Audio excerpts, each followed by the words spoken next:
Pasca Polda Bengkulu merilis penetapan tersangka dan menahan 2 dari 10 tersangka kasus dugaan korupsi Puskeswan tahun anggaran 2022 di Dinas Pertanian Kabupaten Bengkulu Tengah. Endar Rahayu selaku penasihat hukum tersangka ES yang merupakan kuasa hukum pengguna anggaran proyek tersebut angkat bicara. Endar meminta penyidik Ditreskrimsus Polda Bengkulu tidak tebang pilih dalam melakukan penahanan. Dijelaskan Endar, dalam hal ini kliennya tentu tidak serta-merta harus bertanggung jawab semuanya. Apalagi diketahui kliennya tidak melakukan perbuatan dugaan korupsi tersebut seorang diri.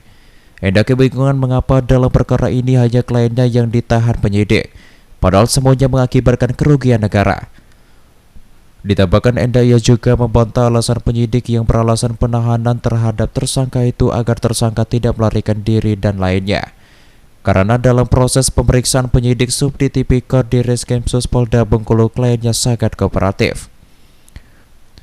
Lanjut Endar selaku kuasa hukum ES yang merupakan mantan Kepala Dinas Pertanian Benteng, dirinya sudah bersurat ke Kapolda Bengkulu untuk meminta penangguhan penahanan terhadap ES.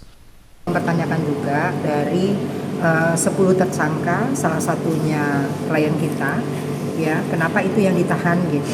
Kenapa tidak semuanya seperti ada tebang pilih? Kalau menurut saya, karena di sini hampir semuanya punya peran dan punya punya peran dan juga punya tugas masing-masing, sehingga menyebabkan kerugian negara yang ditimbulkan oleh Dinas Pertanian. Makanya kita juga kemarin mengusulkan untuk permohonan penangguhan penahanan kepada Kapolda langsung. Tapi sejauh ini belum ada ya? Belum ada jawaban. Ya. Kita berharap nanti ada yang Dari 10 tersangka yang sudah ditetapkan penyidik itu, 4 diantaranya ASN dan 6 lainnya pihak ketiga. Masing-masing berinisial DS, NS, KR, JW, VG, MM, EP, RA, DR, dan ES. Berdasarkan laporan hasil audit perhitungan kerugian keuangan negara dari BPKP Perwakilan Provinsi Bengkulu, terdapat kerugian sebesar 2,3 miliar rupiah lebih dan sudah dilakukan pengembalian sekitar 400 juta rupiah. Rendra Ditya Gunawan, RBTV melaporkan.